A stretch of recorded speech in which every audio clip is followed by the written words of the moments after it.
NSTV news నా పేరు ప్రతిభ bulletin లో ముందుగా హెడ్లైన్స్ చూద్దాం ఆర్టీసీ బస్సులో ఉచిత ప్రయాణం ఏంటో గాని ఆటో డ్రైవర్లము రోడ్డుపైన పడ్డామని ఆవేదన వ్యక్తం చేశారు. కామారెడ్డి జిల్లా కేంద్రంలోని ఆటో యూనియన్ ఆధ్వర్యంలో ప్రభుత్వ డిగ్రీ కళాశాలల ఆవరణలో సమావేశం నిర్వహించడం జరిగింది.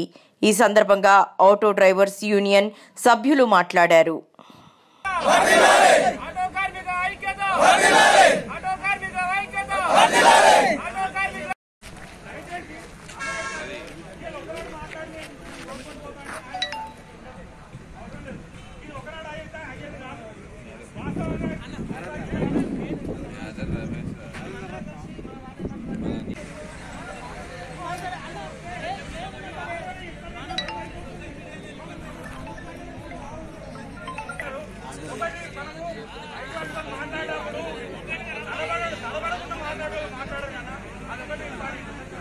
నా పేరు రమేష్, సదోష్ నగర్ మండల్ ఆర్ విలేజ్.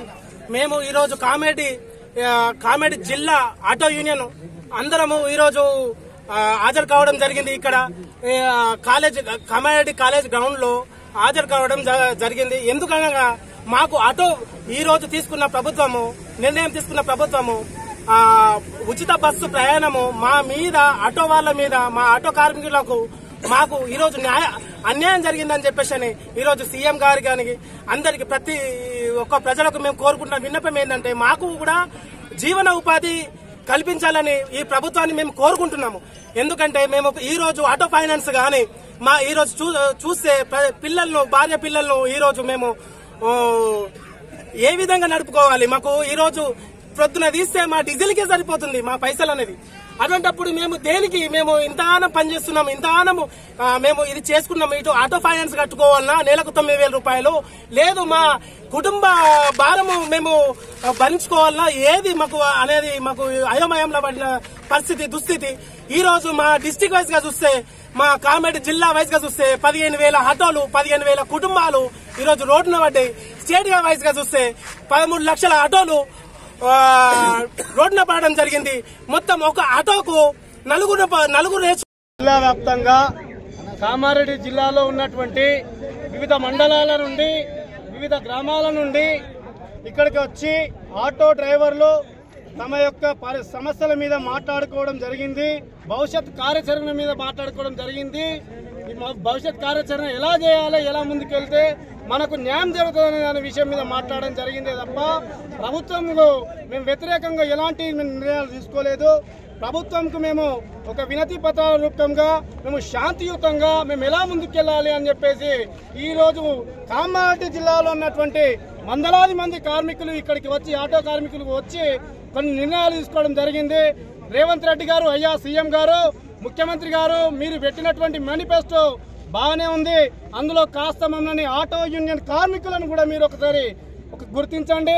మేము ఆటో యూనియన్ కాబట్టి చాలా మీ ఆర్టీసీ బస్సులే కావచ్చు, ఏదే కావచ్చు, రాత్రి 12 గంటల నుండి 3 గంటల 4 గంటల వరకు ఆర్టీసీ బస్సులు బంద్లో ఉంటాయి. అలాంటి టైంలో అంబులెన్స్ మాదిరిగా పనిచేసేటటువంటి ఒక రవాణా సంస్థ అంటే ఆటో. ఆ ఆటో వాళ్ళను దయచేసి ఆదుకోండి.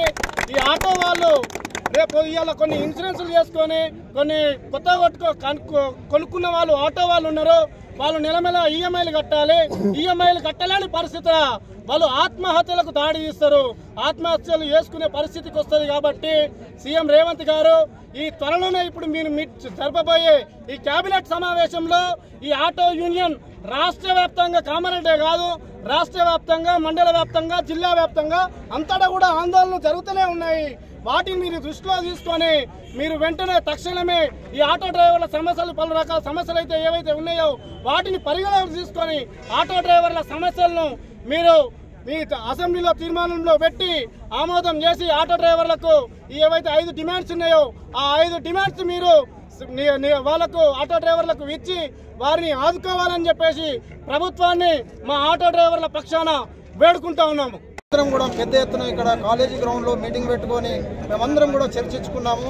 మరి మా ఆటోల వల్ల మా ఆటోలు నడవకపోతే మా బతుకులు బాధలు పడతాయనే ఉద్దేశంతో ఈరోజు మన ప్రియతమ ముఖ్యమంత్రి వేణుముల రేవంత్ రెడ్డి గారు తీసుకున్నటువంటి నిర్ణయం ద్వారా ఆడవాళ్లకు ఫ్రీ బస్ ఉచిత బస్ అని మేనిఫెస్టో పెట్టిర్రు, సంతోషంగానే ఉంది. కానీ దానికంటే స్త్రీలకు సంతోషంగా ఉంది. కానీ మాకు ఆటో కార్మికులకు వచ్చేసి ఈరోజు ఫ్రీ బస్ అనగానే అందరూ కూడా ఆటోలో ఎక్కకుండా అందరూ కూడా బస్సులో ప్రయాణం చేస్తున్నారు. కనుక మేము ఒక రోజుకు ఒక 2 ట్రిప్పులు చేసుకునే వాళ్ళము.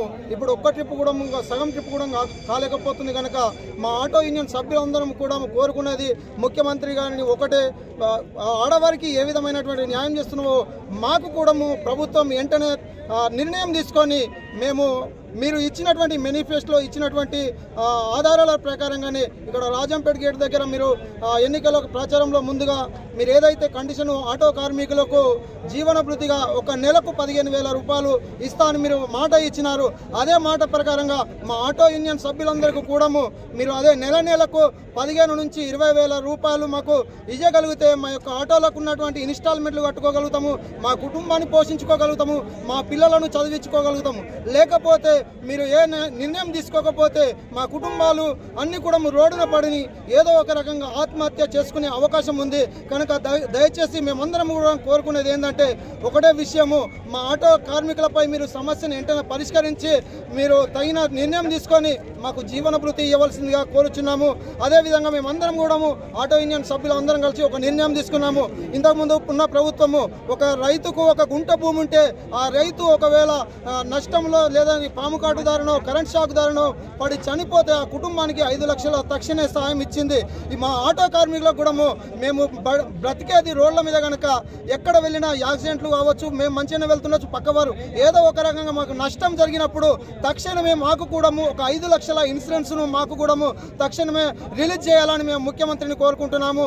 అదే ప్రకారంగా మాకు ఉన్నటువంటి ఇన్సూరెన్సులు ఏదైతే ఉన్నాయో ఆటోకు సంబంధించిన ధృవపత్రాలన్నీ కూడా వెంటనే మన గవర్నమెంట్ తీసుకొని తగిన దానికి ఇన్సూరెన్స్కి ఎంత అయితే డబ్బులు చెల్లించవలసిందో అదంతా కూడా బాధ్యత తీసుకోవాల్సిందిగా మేము కోరుకుంటున్నాము.